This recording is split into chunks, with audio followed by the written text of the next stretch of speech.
Hello everyone, good morning. কেমন আছো তোমরা সবাই? আশা করি সবাই ভালো আছো। আর তোমার আমার সকলের প্রিয় একটা রেসিপি আজকে বৃষ্টির দিনে দেখাতে চলেছি। চলো রেসিপিটা শুরু করা যাক। তা এখন আমি রান্না করছি প্রত্যেকের প্রিয় লোটে মাছ। এখানে সব সবজি আমি কেটে রেখেছি, বেগুন, এখানে পেঁয়াজ, একটু আলুও দেব, আর সাথে রসুনও দেব। এই হলো লোটে মাছ। তাহলে চলো রান্নাটা শুরু করা যাক। প্রথমে আমি আলুটা দিয়ে দিয়েছি আর পেঁয়াজটা দিয়ে দিয়েছি, একটু ভাজা ভাজা হয়ে গেলে পরে বেগুনটা দেবো।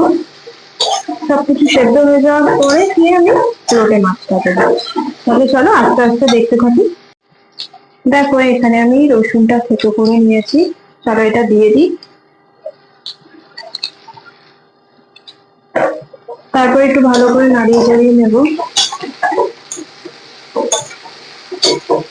আমার তো লোটে মাছ খেতে খুবই ভালো লাগে, মনে হয় প্রতিদিনই খাই, কিন্তু এইসব তো সবসময় খাওয়া ভালো নয়।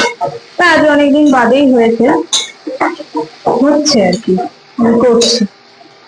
একটু তাড়াহুড়োই আছে, আমি একটু যাবো ব্যাংকের কাজে, একটু তাড়াতাড়ি করে রান্নাটা করে নিচ্ছি। এবারে দিয়ে দেবো একটু নুন আর একটু হলুদ।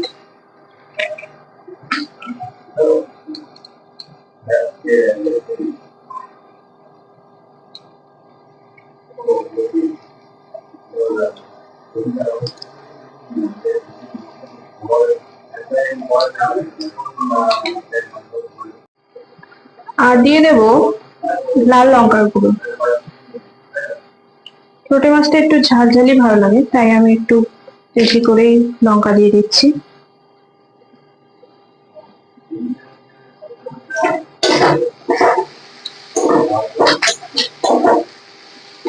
নুন, হলুদ আর একটু লঙ্কার গুঁড়ো দিয়ে কষিয়ে নিলে পরে আলুর যে কাঁচা গন্ধটা থাকে সেটা চলে যায়।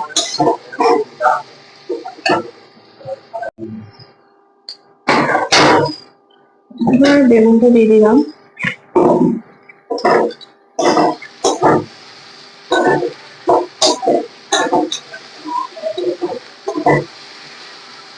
তো এই মুহূর্তে গ্যাসের ফ্লেমটা আমি লো টু মিডিয়াম করে দিয়েছি, বেশি পুড়ে গেলেও তো ভালো লাগবে না। বেগুনটা একটু ভাজা ভাজা হয়ে গেলে তারপরে আমি মাছটা দেবো। আলু বেগুন সবকিছু ভালো করে ভাজা ভাজা হয়ে গেছে, এই মুহূর্তে আমি লোটে মাছটা দিয়ে দিলাম।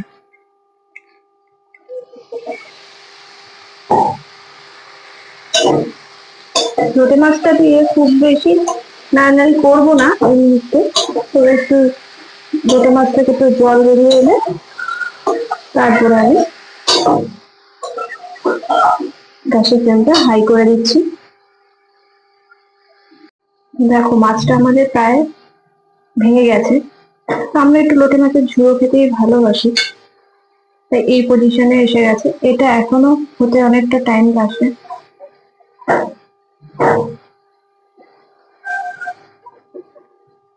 লোটে মাছটা ভেঙে দিয়ে এই পর্যায়ে এসে গেছে, দেখতে লাল লালই হয়। এখনো হয়ে আসুক, তারপর তোমাদের সাথে শেয়ার করবো ফাইনাল লুকটা। লোটে মাছ রান্না আমার কমপ্লিট। দেখতে এবং খেতেও খুব ভালো হয়েছিল। ভালো লাগলে লাইক, কমেন্ট, শেয়ার ও সাবস্ক্রাইব করে দিও।